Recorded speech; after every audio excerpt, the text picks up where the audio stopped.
Todos bem-vindos para mais essa celebração, essa nossa adoração ao Senhor. E eu quero falar hoje ainda sobre família, né? Porque eu acredito que todos nós que estamos aqui, nós valorizamos a nossa família. Às vezes talvez não demonstramos tanto o valor que ela tem para nós, mas lá no íntimo de cada um de nós valorizamos a nossa família. Nós amamos a nossa família. Algumas famílias maiores, outras menores, mas tu tem a tua família, né? Os parentes também, uma família mais estendida, né? Talvez no passado, as tuas experiências na família, antes de constituir uma nova família, para aqueles que são casados, talvez no passado a tua experiência com a tua família talvez não tenha sido uma experiência muito boa, né? Mas de qualquer forma tu tem uma família, tu tem uma história, né? Porque ali junto com a tua família que você aprendeu as primeiras coisas da vida, né? A andar, né? Dar os primeiros passos, alguém te ensinou ali a dar os primeiros passos, a comer, não é? Os princípios morais. As pessoas com quem nós convivemos na infância, de alguma forma elas foram fundamentais para formar o nosso ser social, nossas relações, onde de lealdade, de amizade, ali nós fomos sendo formados, né? E é óbvio e é importante nós lembrarmos que a ideia de família é de Deus, né? Se é uma ideia de Deus, é uma ótima ideia, né?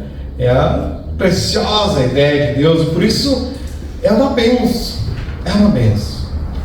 Tem os conflitos, tem os problemas, mas é uma bênção, porque é uma ideia de Deus, não é? Porém, por ser uma ideia, vamos dizer assim, maravilhosa de fato, uma ideia maravilhosa de Deus, existe um inimigo espiritual que odeia a Deus e odeia a família, e a tua família. Ele odeia, né? E de alguma forma ele tem atacado as nossas famílias, a tua família. Porque o objetivo é destruir a tua família. Não só a tua, todas as famílias da terra. O objetivo do inimigo é destruir o ser humano, destruir a família, destruir as coisas boas de Deus.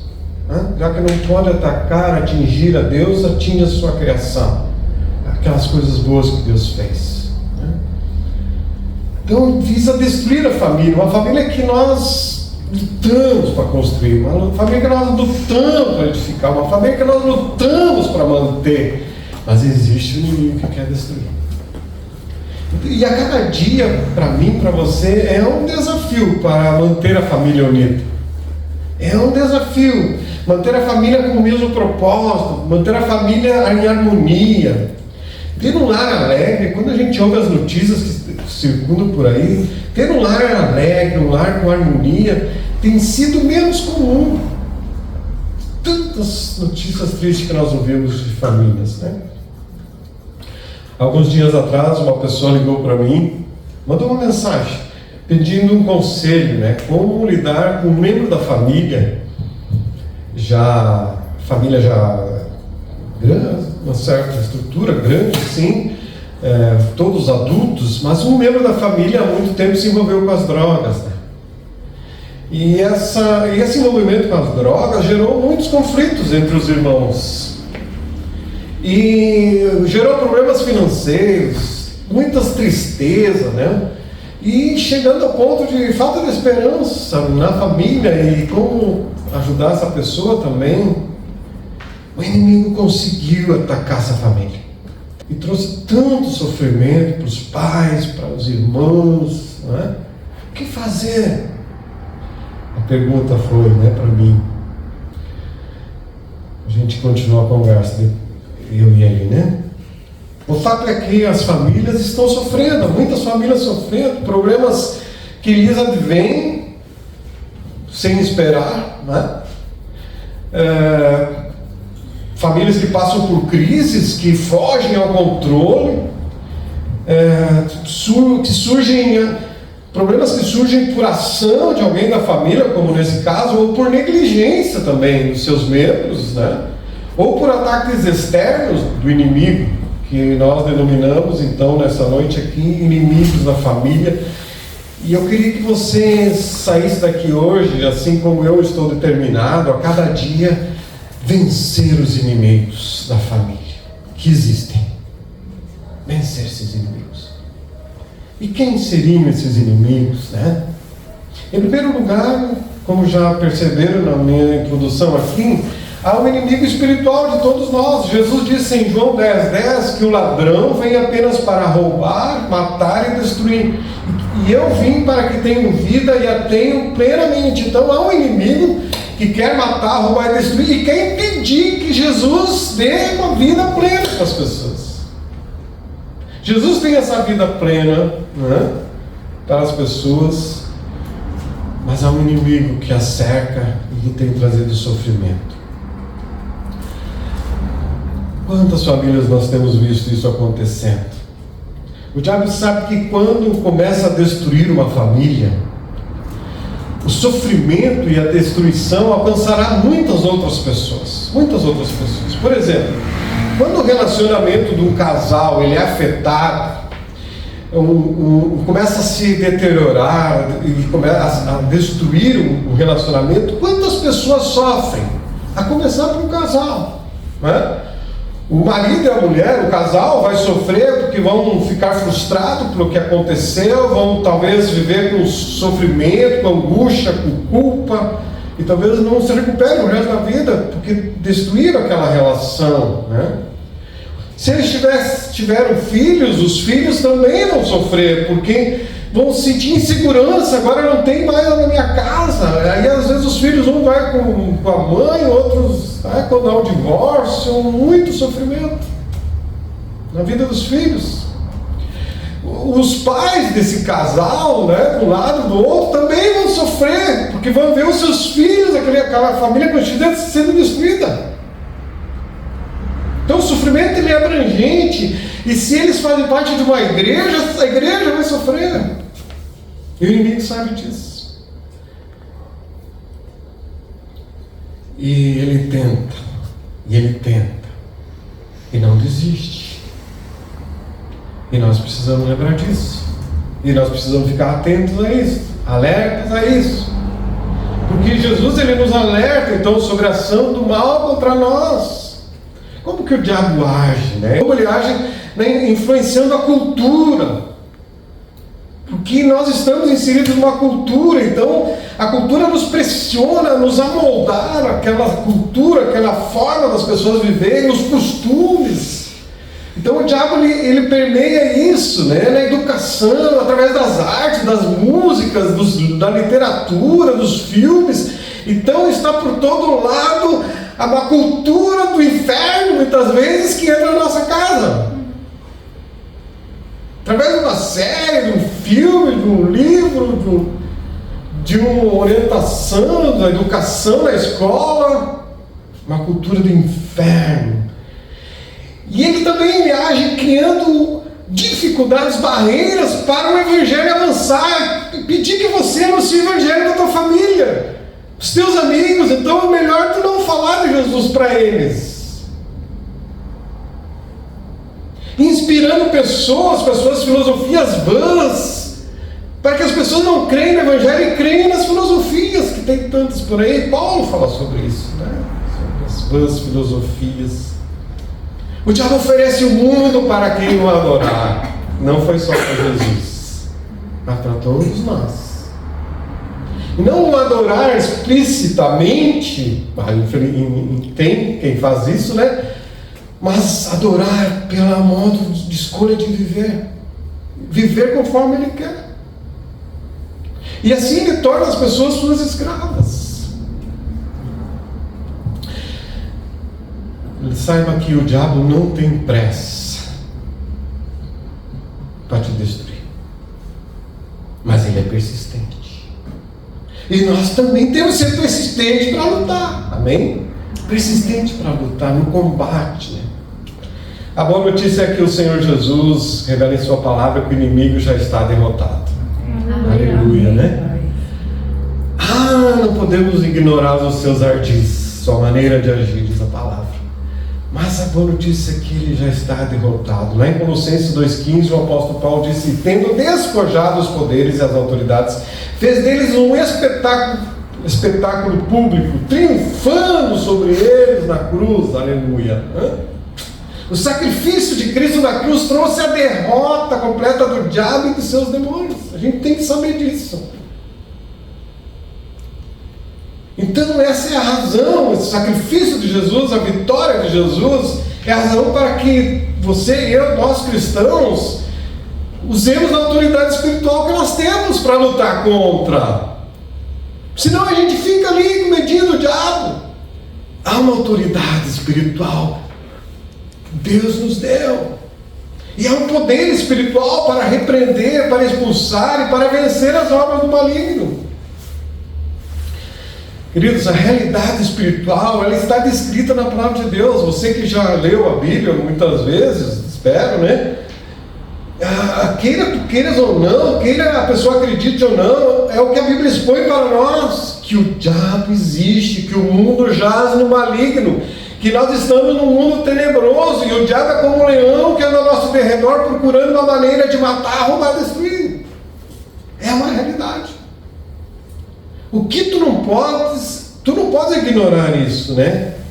Agora, o que tu precisa é vigiar e orar, disse Jesus, para não cair em tentação, para não cair nas ciladas do maligno, estar em alerta para que não cair na tentação e para poder vencer. A Bíblia vai mencionar muitas vezes e usa essa figura da guerra. Inclusive o apóstolo Paulo disse que nós precisamos vestir a armadura de Deus. Ou seja, a ideia de um soldado que está sempre em alerta, com um capacete que protege a cabeça dos pensamentos errados, tendo a fé como escudo para apagar os dardos inflamados do maligno, vestido, armado para lutar e vencer, tanto na sua vida pessoal, quanto em prol da sua família, quanto em prol da sua igreja. Assim Deus espera de nós, soldados, alertas, armados, preparados. Esse é um inimigo externo da nossa família, que não está dentro de você, mas está agindo ao derredor. Esse inimigo externo, onde o ataque vem de fora, os perigos que rondam a família, mas também, ou principalmente, os inimigos da família são internos. Esse inimigo externo é real, mas há os inimigos internos da família. E essa família, todas as nossas famílias enfrentamos isso. O pastor Israel Belo de Azevedo, ele escreveu dizendo que os nossos piores inimigos somos nós mesmos, com nossos pensamentos e com nossos gestos. Não que nós não devamos considerar o inimigo externo ou os inimigos externos, mas eles são externos. Então eles são secundários, porque nós precisamos identificar e lutar contra os internos. No domingo passado, como o Leandro falou aqui, compartilhou sobre a história contada por Jesus, e dentro delas conta a história de uma família, né? Que sendo que um pai tinha 2 filhos, e o mais novo decidiu sair de casa, pegou a sua herança e foi aproveitar a vida na prostituição, nos vícios, né? Após gastar tudo, em uma situação miserável, então humilhado, ele volta para casa arrependido. O seu pai o recebeu amorosamente, acolheu, perdoou, fez uma festa para o filho que havia se perdido e foi encontrado. O irmão mais velho não recebeu bem a notícia agora que o irmão mais novo havia retornado. Ficou chateado, criticou e até repreendeu o pai por receber o filho que tinha, né, ido embora e ainda dar uma festa. Ao que o pai procura acalmá-lo e vai mostrar para ele que o mais importante é que o irmão tinha voltado para casa. Era uma família disfuncional que Jesus retrata aqui.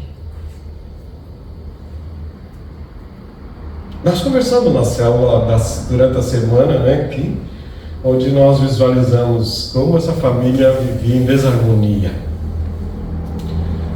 ciúme entre os irmãos, inimigos internos, disputa de poder, onde havia desamor, falta de amor, falta de respeito pelo pai.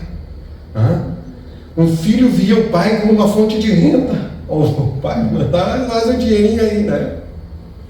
Já o outro filho via o pai como seu patrão. Eu trabalho como escravo, o senhor nunca me deu nada para compartilhar com meus amigos.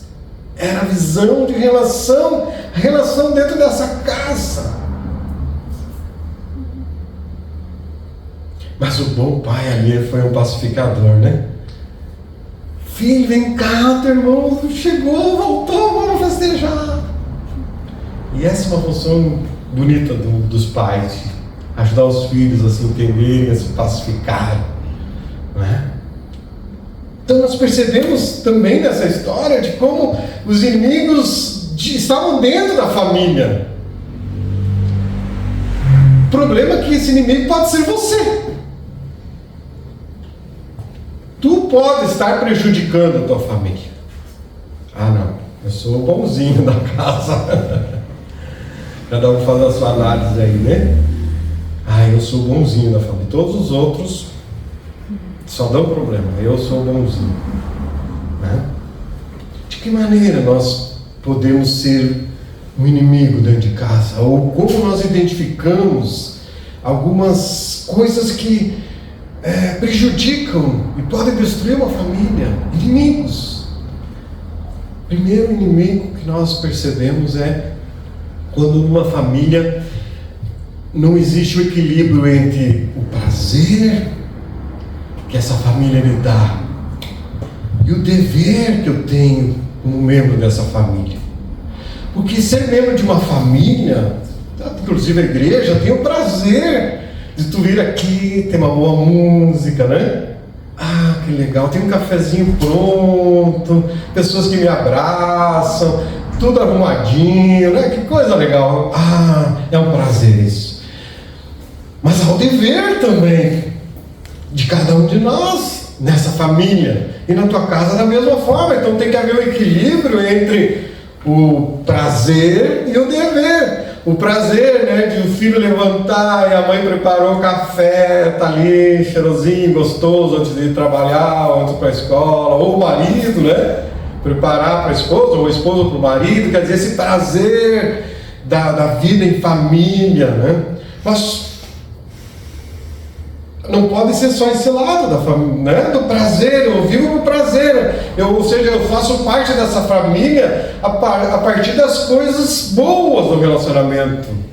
Mas há um outro lado, ou uma outra família, onde a coisa é mais rígida, é só o dever, não existe o prazer, é aquela obrigação, aquele obsessivo, opressivo, que daqui a pouco implode de revolta. Ou você cria a família no prazer, sem função, sem, né, desleixo, ou muito rigorosa. Então o equilíbrio entre o prazer e o dever, isso ajuda a família, porque a pessoa deixa de ser um inimigo, ele tem o prazer de fazer parte, mas ele também tem o dever dentro da família, né? O cuidado um com o outro, a obediência, o trabalho. Hoje, para o almoço, cada dia lá em casa chega perto do meio-dia, umas 11, eu e a Ivone, o que a gente vai fazer para o almoço? Não sei se você tem um cardápio preparado para toda semana. Uma época a gente tinha isso, né? Hoje a gente não tem muito. Aí hoje de novo, geralmente eu faço a pergunta, o que tu vai fazer de almoço? O que nós vamos fazer de almoço? Hoje ela, o que tu vai fazer de almoço? O que nós vamos fazer de almoço? O que nós vamos comer hoje? Aí vai decidindo lá o que fazer, e ela então assumiu uma missão, o dever, né, de fazer o almoço. Ela tinha o dever e eu estava usufruindo do prazer lá do descanso, minhas leituras lá, né, e ela estava no dever de fazer o almoço. Mas eu sei que o dia dela ontem foi muito corrido, né? Trabalhou até tarde, cansada. Hoje de manhã estava cansada e ela ainda assumiu a tarefa de fazer o almoço. Aí eu vi que ela estava lá deitada, lá esperando a carne cozinhada, e eu pensei, mas eu posso descascar, não é o meu dever, eu posso ficar no prazer do descanso, mas eu posso assumir um dever, ajudar a descascar as batatas e preparar mais algumas coisas, enquanto ela tem o prazer lá do descanso. Depois ela veio, assumiu e eu fui para o prazer porque eu encerrei o meu dever. Está entendendo desse equilíbrio que a gente tem que ter na família? Porque isso pode se tornar um inimigo.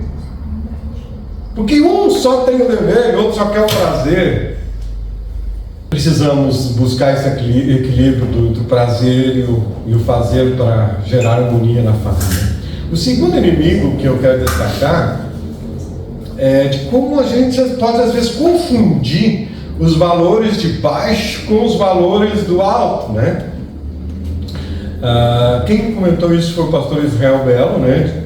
Como comentei no início, de como a gente pode confundir isso dos valores de baixo com os valores do alto, os valores da terra com os valores, essa mistura com as coisas do alto, né? Ou seja, de tanto nós estarmos habituados e habitados dentro de nós os valores de baixo, que às vezes a gente pensa que isso é coisa de Deus, né? Passamos a achar tudo normal. Como nós vivemos neste mundo, se nós não cuidarmos, nós acabaremos vivendo segundo os valores deste mundo, porque vamos fazendo parte. Daqui a pouco nós podemos estar praticando também, como a imoralidade, o consumismo. Comprar coisas, que bom, tem dinheiro, não, mas às vezes é consumismo. Tem um limite, né? Pode pensar que a traição é comum, ter mais de um companheiro e tal, passa a ser os valores da terra que vão sendo incorporados na cultura, na sociedade. A vingança. Daqui a pouco nós podemos estar praticando isso. No entanto, não podemos esquecer que os valores do alto são mais altos do que os valores de baixo. O apóstolo Paulo escreve isso em Colossenses 3. E nós temos que lembrar disso. Que nossos olhos têm que estar nos valores do alto, nas coisas do alto, não das que são daqui da terra. Vivemos na terra, mas temos que lembrar que nossos valores são os valores do reino de Deus. Devemos buscar esses valores. Então, você pode se tornar um inimigo dentro da tua casa ao deixar de praticar os valores do reino de Deus e começar a praticar os valores da terra. Tem coisas muito importantes, mas tem coisas que nós temos que cuidar. O terceiro inimigo é o predomínio da emoção sobre a razão, não é? Por exemplo, o predomínio do corpo sobre o espírito, onde o corpo é mais importante que o espírito. Quando a Bíblia mostra que o nosso espírito é mais importante que o corpo. Claro que nós somos templo do Espírito Santo, mas às vezes nós damos tanto valor ao corpo que não damos valor ao espírito. Bem-aventurados os pobres de espírito, aqueles que valorizam o espírito, aqueles que cuidam do espírito, e não somente do corpo, né? A família saudável é aquela que considera as duas dimensões, né, da vida, tanto a emoção quanto a razão. Por exemplo, na força das emoções, algumas coisas podem ser ditas que vão prejudicar o relacionamento. Isso se torna um inimigo dentro da casa, da família, né? Porque, gente, na comunicação é tão importante o conteúdo é importante na comunicação, quanto o momento em que se diz esse conteúdo, quanto ao modo como se diz. Repito, na comunicação, no teu ambiente de trabalho, com as pessoas e tal, o conteúdo é importante, mas o momento também é importante, transmitir esse conteúdo, e o modo que você transmite esse conteúdo, né? Porque o conteúdo, ele pode até ser verdadeiro, mas o momento não é o oportuno a ser dito. Ou o modo de ser dito aquilo, na expressão, isso vai prejudicar o conteúdo. Mesmo que o conteúdo seja verdadeiro, não é? Porque algo que você diz para alguém com calma, e o mesmo conteúdo que você diz com raiva, vai ter outra reação das pessoas. É o mesmo conteúdo, é a mesma frase, mas a forma que você diz, o momento que você diz. Ivone, tu podes lavar a louça? Ivone, vai lavar a louça. Ô Ivone, lava a louça. Tá entendendo? A forma como você diz alguma coisa para alguém, me ajuda, ou pode me ajudar? Claro que nós somos emoções, né? Nós temos muitas emoções, mas a gente também pode aprender a lidar com essas emoções, a ter, vamos dizer assim, um certo controle, né? Como você pede, como você exige, é diferente, né? Queridos, dentro dos inimigos externos, dos inimigos internos, a boa notícia é que Deus não nos deixou sozinhos nessa batalha, aleluia! Essa batalha pela família. E o apóstolo Paulo, se você quiser ler lá em 2 Timóteo 1,7, aqui Paulo, vamos dizer assim, que ele nos apresenta 3 armas, ou 3 maneiras, dons, habilidades que Deus nos dá para agir, para lutar. Veja aí, 2 Timóteo 1,7, porque Deus não nos deu o espírito de temor, mas de fortaleza, e de amor, e de moderação.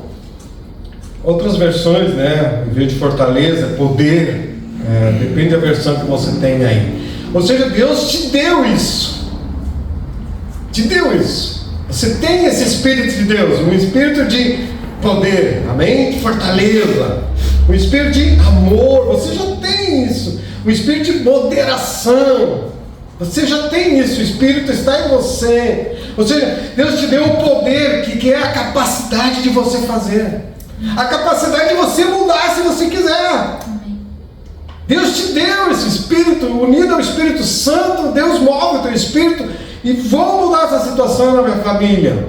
Há um poder, uma decisão com Deus. E esse poder é um fruto de oração. Mas é Deus que nos dá. É Deus que nos dá. E é Ele que nos fortalece, que nos dá força, nos dá capacidade de nós colocarmos em prática isso. Eu já falei aqui em outra ocasião, e eu quero repetir que o diabo ele não se importa quantas coisas que tu faz na vida, não é? Inclusive trabalhar na igreja, se esforçar, trabalhar na igreja, na célula, ele não se importa com tanta coisa que tu faz, desde que tu não ore, desde que você não leia a Bíblia. Ele te pode se envolver em um monte de coisa. Se você não orar e não ler a Bíblia, está ótimo, tá bom. O importante é te impedir de orar e ler a Bíblia. Por quê? Porque se você ler a Bíblia, tu vai ser uma pessoa alimentada, uma pessoa forte, uma pessoa que está ali com vigor, comunhão com Deus, pela palavra, bem alimentado. Então não leia, não se alimente da palavra de Deus. E também não ore, ele não quer que você seja uma pessoa de oração, porque assim ele vai estar agindo na família. Porque ele sabe que se você estiver ocupado para não orar nem ler a Bíblia, a tua família vai estar desprotegida. Porque ele sabe que se você orar, o favor de Deus vai vir sobre a tua família. A bênção de Deus vem sobre a tua família.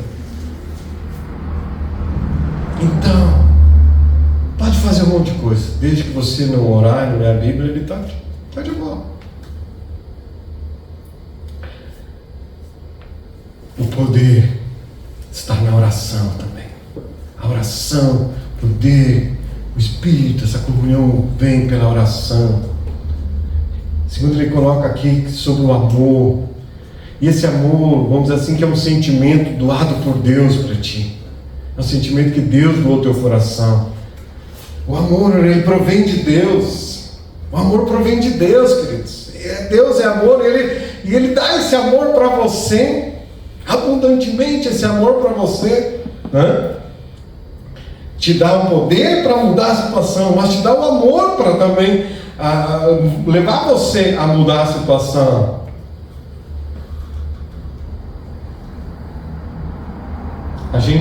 Nós nascemos amados. Quando o casal tem um filho, há muito amor para dar. A criança não nasce amando, Ela nasce precisando ser amada, cuidada. Não nasce amando, ela precisa aprender a amar. Nós estamos aprendendo a amar, não é? Tem que aprender a amar. Então na tua família tu tem que aprender a amar a família também. Amar, estar amando. Mas talvez no passado tu era uma pessoa mais amorosa e essa chama foi sendo sufocada, apagada, mas há uma possibilidade de você voltar a ter tanto amor a Deus, uma chama viva de amor a Deus, quanto amor pelas pessoas, a tua família. Então Deus te deu esse espírito de poder, de mudar a situação, mas te deu também um espírito de amor. Você já tem o amor dentro de você, dado por Deus. Agora aprenda a amar, desenvolva esse amor dentro da tua família. E o terceiro ele diz o espírito de moderação, que tem a ver com sabedoria da vida, de viver. Deus te deu a sabedoria para viver. Eu quero lembrar lá do Provérbios 14:1 que diz: a mulher sábia edifica a sua casa, mas a insensata com as suas mãos, com as suas próprias mãos a derruba. A sábia é aquela que sabe usar os recursos, sábia na educação dos filhos, sábia no trato com o marido. A insensata age ao contrário e provocará a destruição da família. A insensata, de alguma forma, é inimiga da família, porque ela está agindo com insensatez, prejudicando a família, é uma inimiga da família. Destruirá a família, diz o texto. É insensata. Ela mesma provocou a destruição. Então, busque sabedoria de Deus. É o que Tiago diz lá em capítulo 1, versos 5 e 6. Se algum de vocês tem falta de sabedoria, peça a Deus, que a todos dá livremente, de boa vontade, e lhe será concedida. Peça-a, porém, com fé, sem duvidar. Então, identifique os inimigos externos da família, mas tome posição e resista.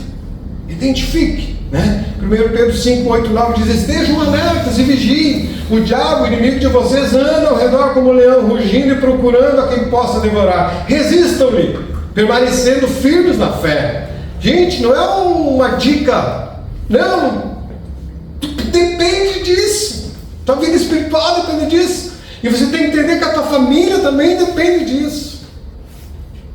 De você estar alerta, estar vigiando, resistindo, permanecendo firme na fé. Mais uma boa notícia, né? A boa notícia é que aquele que está conosco é maior do que aquele que vem contra nós. Aleluia. Se Deus é por nós, quem será contra nós? Veja bem, a questão é se você está com Deus. O inimigo é uma realidade, mas se você está com Deus, maior é aquele que está contigo. Aleluia. Então o que a gente precisa estar? É apegado a Jesus, ligado a Jesus, firmado em Jesus, fundamentado em Jesus, para vencer o inimigo externo da família. Porém, não basta eu me preocupar com os perigos que a família enfrenta e que vem de fora. Às vezes se preocupa com a violência, os perigos, as más influências na vida dos filhos. Quanto a isso, eu posso e devo tomar alguns cuidados, porém o que pode destruir uma família é o que acontece dentro, entre os membros da família. Então procure identificar os inimigos internos da família e trate com oração, buscando sabedoria, buscando poder, buscando graça para resolver, remover, tratar com amor, respeito e temor a Deus. Jesus Cristo disse: eu vim para que tenham vida e a tenham plenamente. Aleluia! Glória a Deus por essa palavra de Jesus, porque em Cristo há libertação, há perdão, há restauração, há reconciliação e conserto de um casamento e conserto de uma família, porque há bênçãos de Deus para a tua casa, para a minha casa, para a minha família. O inimigo não quer que a bênção chegue na tua família, e talvez você não tenha buscado as bênçãos para a tua família. E a melhor forma de experimentar essa vida plena que Jesus coloca aqui, tanto no casamento quanto na família, é conhecendo e aplicando os princípios da palavra de Deus na vida. A Bíblia apresenta diversos princípios, né? E eu quero te animar a estudar a Bíblia, amém? Te animar a estudar a Bíblia, talvez a ler livros, bons livros cristãos sobre família, sobre finanças, sobre filhos, que vão te ajudar a crescer, a aplicar esses ensinamentos. Deus, através do profeta Isaías 58, ele vai dizer que não bastava o povo dele. Olha quantas repreensão tem no Antigo Testamento para o povo de Deus, para aquelas pessoas que se diziam: nós somos o povo de Deus. Mas Deus precisou repreender eles muitas vezes. E talvez Deus precise repreender a mim, repreender a você, em alguma área, não é? Lá em Isaías, Deus repreende, ele diz em relação ao jejum, porque eles jejuavam, eles faziam sacrifício de animais, eles eram ótimos religiosos, mas não tinham amor ao próximo. Não ajudavam o mendigo, não ajudavam as outras pessoas.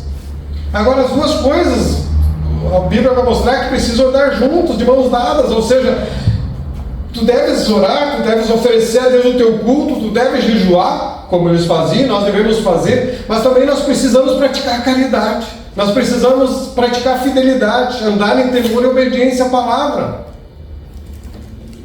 para estarmos firmes e lutarmos contra o inimigo. Porque a oração tem que ser acompanhada pela prática da palavra. Tu deves orar muito pela família, amém? Deves orar muito pela família.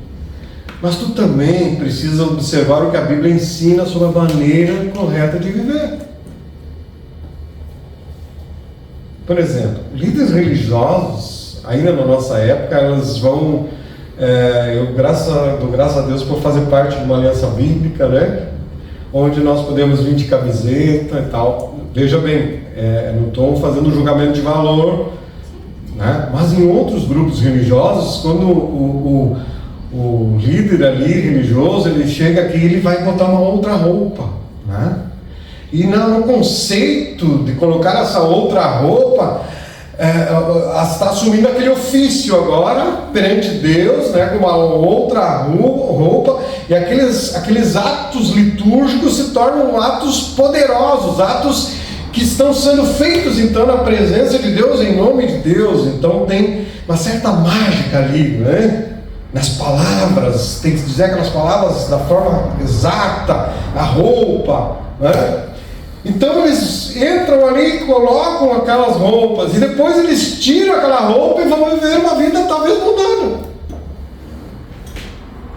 né? É só com eles.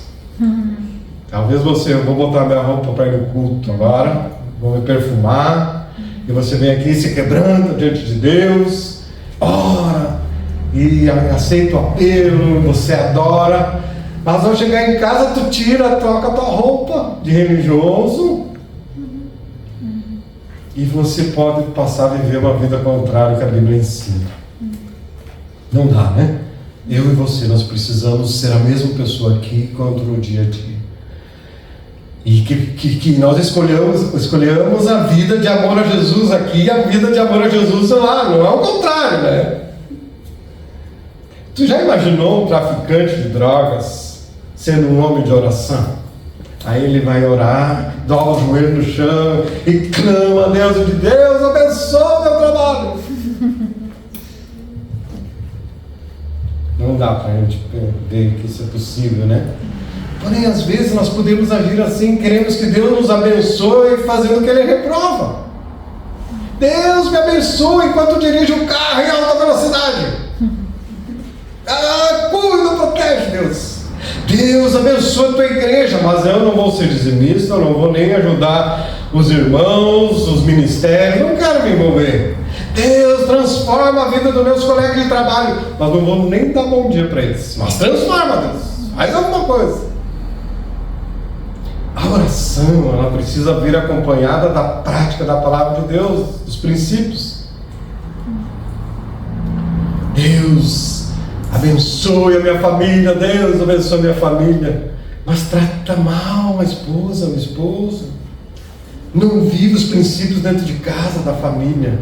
Por outro lado, aquela pessoa que segue a Bíblia à risca, obedece a tudo que Deus manda, mas não ama a Deus nem ao próximo, não tem amor, é legalista, não ajuda, não doa, é um acumulador de coisas, quando poderia abençoar tantas pessoas. Chegando ao final, eu aprendi que o meu controle sobre a vida, eu imagino que você também já saiba disso, o meu controle sobre a vida é um controle muito limitado. Eu precisei aprender a confiar em Deus. Quando temos as filhas, né? Mais ainda, né? Com as filhas, muito limitado. Precisei aprender a confiar em Deus. Eu aprendi que eu não tinha controle sobre a vida das minhas filhas, mas eu tinha controle sobre as minhas atitudes, junto à minha família. No meu exemplo, eu como pai, poderia ser um bom exemplo ou um mau exemplo. Eu tinha esse poder, eu tinha e tenho, mas não tenho poder de controle, de mudar a vida de alguém, mas de eu ser uma boa influência eu tenho. Eu posso ensinar e orar para que, estou usando esse exemplo das filhas, né? Eu posso ensinar e orar para que elas sigam o que eu ensinei, seja em palavras ou pelo exemplo, mas a decisão de seguir vai ser delas, é pessoal. Agora, eu não posso ser o inimigo da família, onde eu falo e não faço,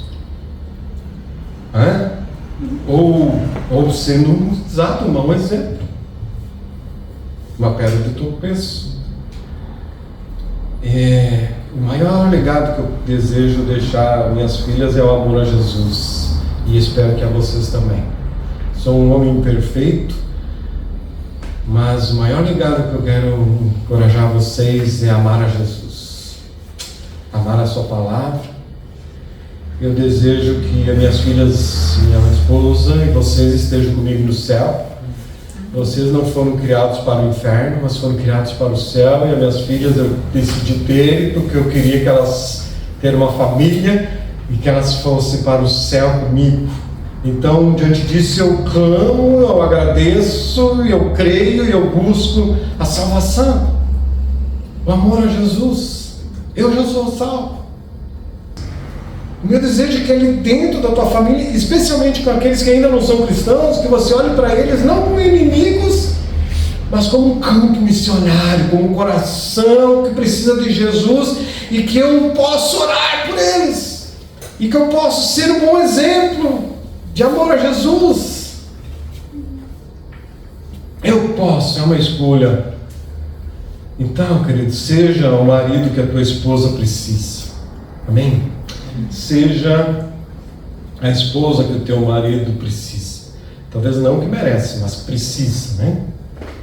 E seja os pais que teus filhos precisam.